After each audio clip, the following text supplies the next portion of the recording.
Hello, आज जो हम सीखेंगे वो सीखेंगे कि फैक्टोरियल कैसे निकाला जाए पाइथन में। और उसके बाद मॉडुलस उसका कैसे निकाला जा सकता है। तो फैक्टोरियल निकालने के लिए सबसे पहले जो है हम एक लूप चला देंगे जहां तक हमने उसका फैक्टोरियल निकालना है। फैक्टोरियल मैं बता दूं, जैसे 5 फैक्टोरियल है तो आपको 5 को फैक्टोरियल निकालना है तो 5 इंटू 4 इंटू 3 इंटू 2 करना पड़ेगा, जो कि आंसर आता है 120। तो अभी जैसे कि ये तो एक नंबर था, आपको 25 नंबर दे दिए जाए, 29 नंबर दे दिए जाए, तो इसका फैक्टोरियल आप कैसे निकाल सकते हो, उसके बाद मॉडुलस कैसे निकाल सकते हो, आइए उसको देखते हैं। सबसे पहले हम जो है फोर रेंज चलाएंगे, फोर लूप चलाएंगे। और फॉर लूप में रेंज वहां तक चलाएंगे जहां तक आपको फैक्टोरियल निकालना है। जैसे 10 फैक्टोरियल तो हम 10 लेंगे, जैसे 11 फैक्टोरियल तो 11 का लेंगे, जैसे 12 का निकालना है तो 12 लेंगे, है ना। तो आपको पता है कि इनिशियल वैल्यू जो है जो बाय डिफॉल्ट फॉर लूप की रहती है वो जीरो रहती है। तो अब देखो, जीरो से कोई भी चीज मल्टीप्लाई करेंगे तो जीरो ही आएगा, तो इसलिए हम जीरो से स्टार्ट नहीं करेंगे। हम जो है यहाँ पर वन देंगे। जैसे आपको पता है कि फॉर लूप को जो सिंटेक्स है, पहले स्टार्ट है, फिर एंड है, फिर जंप है। कहने का मतलब कि स्टार्टिंग रेंज जो है मैंने वन दे दी है, जो एंडिंग रेंज होगी वो 20। जैसे हम अभी 25 का फैक्टोरियल निकालें तो 25 होगी। बट हमें जैसे पता है कि जो लास्ट वाली रेंज है वो n-1 होती है। कहने का मतलब कि अगर 25 दे रहे हैं तो वो 24 तक जाएगी, हम बट हमें 25 तक चाहिए, तो उसके लिए हम +1 कर देंगे, इसलिए हमने 26 कर दिया है। निकाल हम 25 कर रहे हैं, बट 25 तक जाना भी तो चाहिए। और आपको पता है जो फॉर लूप है वो n-1 तक ही चलता है, तो इसीलिए हम जो है +1 कर रहे हैं ताकि वो 25 तक जाए।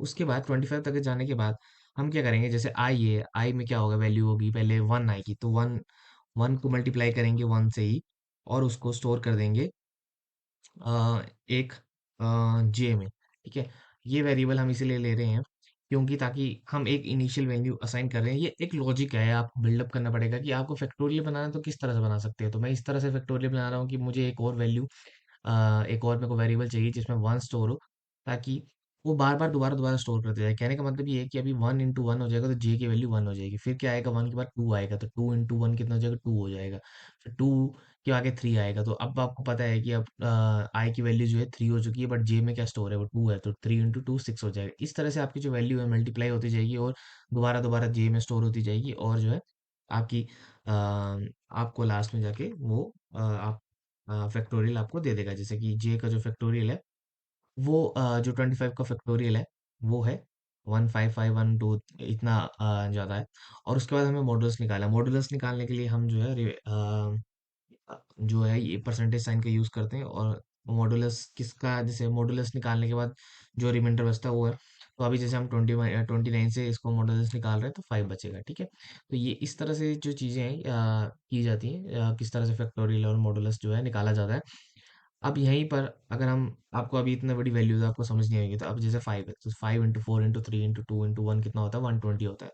5 लेंगे, 5 तक चला रहे हैं फैक्टोरियल, जैसे मैंने आपको बताया n-1 तक चलता है फॉर लूप, +1 भी करना जरूरी है। +1 करने के बाद 5 तक जाएगा, और जो हम फैक्टोरियल जो निकलेगा वो निकलेगा 120। तो इस तरह से आपको समझ आएगा। तो जैसे कि अभी मैं इसमें भी समझा देता हूँ, जैसे अभी जे है, जे की वैल्यू क्या होगी अभी, वन इंटू 1 इंटू 1 होगी। ठीक है, अब जे की वैल्यू जो है वन स्टोर हो चुकी है, तो उसके बाद क्या आएगा, आई आई की वैल्यू क्या हो जाएगी, अब टू हो जाएगी, 2 इंटू 1 हो जाएगा। अब जे की वैल्यू क्या स्टोर हो चुकी है, टू हो चुकी है। तो अब जब जे की वैल्यू दोबारा स्टार्ट होगी तो आई की वैल्यू अब थ्री हो जाएगी, और थ्री थ्री इंटू टू हो जाएगा। तो अब क्या, 3 इंटू 2 क्या हो गया, सिक्स हो गया। सिक्स हो गया तो जे में वैल्यू क्या है, सिक्स स्टोर हो जाएगी। अब जो है जे में फिर से जब आई लूप और बढ़ेगा तो फोर आएगा, 4 इंटू 6 हो जाएंगी, 4 इंटू 6 कितना, सिक्स 24 हो जाएंगी। इस तरह से चलता रहेगा। ये तो हो गया एक तरीका। दूसरा और तरीका मॉड्यूलस निकालने के लिए वो है, जो कि मैंने पहले से ही यहाँ पर तय कर रखा है, वो है मैथ लाइब्रेरी। आपको अपनी मैथ लाइब्रेरी जो है इंपोर्ट करनी है। अगर आपके पास मैं अगर वो बोल दे कि मैथ इज नॉट डिफाइंड, तो आप पिप इंस्टॉल मैथ कर सकते हैं। ये क्या करेगा कि आपकी जो मैथ की लाइब्रेरी है वो इंस्टॉल कर देगा।